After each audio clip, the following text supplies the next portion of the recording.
Hello বন্ধুরা, তোমরা সকলেই ভালো আছো আশা করি। আমিও ভালো আছি। আমার এই কুকিং ব্লগে তোমাদের স্বাগত। আমরা প্রতি সময় একঘেয়েমি খাওয়া খেতে খেতে কিন্তু প্রচণ্ড বোরিং হয়ে পড়ি। তখন আমরা যাই রেস্টুরেন্টে, আর তখন সেখানে গিয়ে খাবারটা খেয়ে এলে আমাদের মনে হয় শান্তি। তা সেই রেস্টুরেন্টের মতনই খাবার যদি আমরা বাড়িতে করে বানাই তাহলে কী ক্ষতি।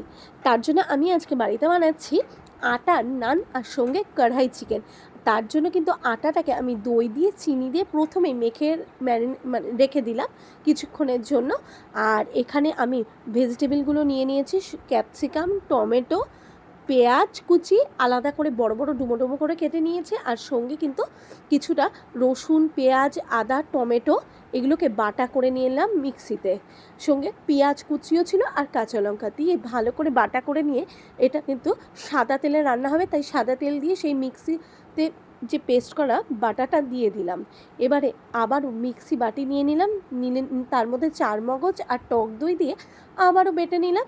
এবারে ওই যে পেস্টটা তৈরি করেছিলাম, ভাজা ভাজা করছিলাম, তার মধ্যে ঢেলে দিয়ে আবারও কষিয়ে নিতে হবে।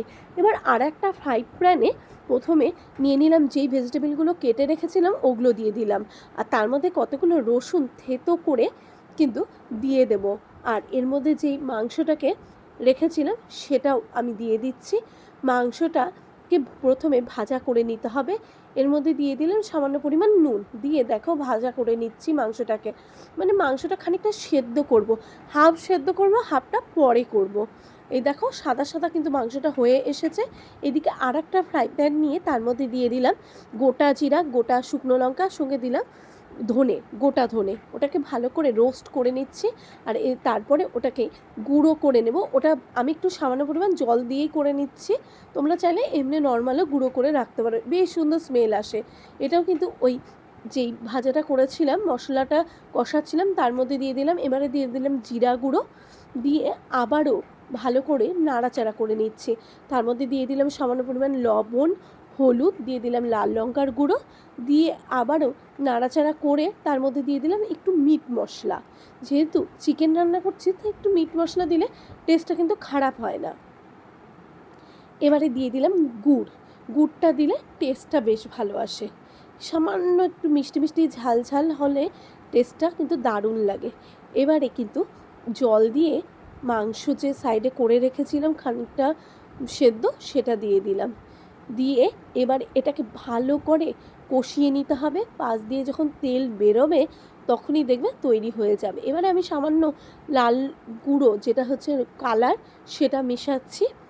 দিয়ে দেখো পুরো ফুটছে। আমি এবার মাংসটাকে সেদ্ধ করার জন্য ঢাকা চাপা দিয়ে দিলাম। এ দেখো ঢাকা চাপা ওঠানোর পরে আবারও খানিকটা সরিয়ে রেখেছিলাম পেঁয়াজ আর ক্যাপসিকাম, সেটা দিয়ে দিলাম যাতে একটু তাকিয়ে তাকিয়ে থাকে পেঁয়াজ আর ক্যাপসিকামটা। এবারে এর মধ্যে দিয়ে দিলাম গরম মশলা, দিয়ে দেখো ভালো করে নাড়াচাড়া করে নিচ্ছি। এই দেখো তৈরি হয়ে গেল কড়াই চিকেন। যারা গ্রেভি পছন্দ করে তারা গ্রেভি রাখতেই পারো। আমার গ্রেভিটা খুব একটা পছন্দ হয় না, তাই আমি গ্রেভি রাখিনি। আর এইদিকে কড়াই চিকেন তো তৈরি হয়ে গেল, তার সাথে নান। আমি আজকে বানাবো আটার নান।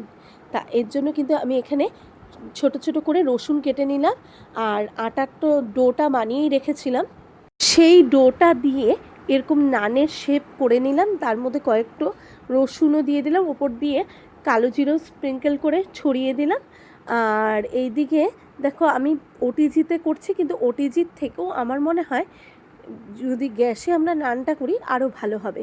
এর জন্য কিন্তু দেখো একটা রুটির মতন, মানে নানের মতন বেলে নিলাম, তার পেছনে লাগিয়ে দিলাম সামান্য পরিমাণ জল, আর তাওয়াটাকে পাশে প্রচণ্ড গ্যাসে গরম করে নিয়ে লাগিয়ে দিলাম, একদম আঠার মতন আটকে যাবে। আর তারপরে যখন হয়ে যাবে তখন তাওয়াটাকে উল্টে দিলেই দেখো তৈরি হয়ে গেল একদম নান।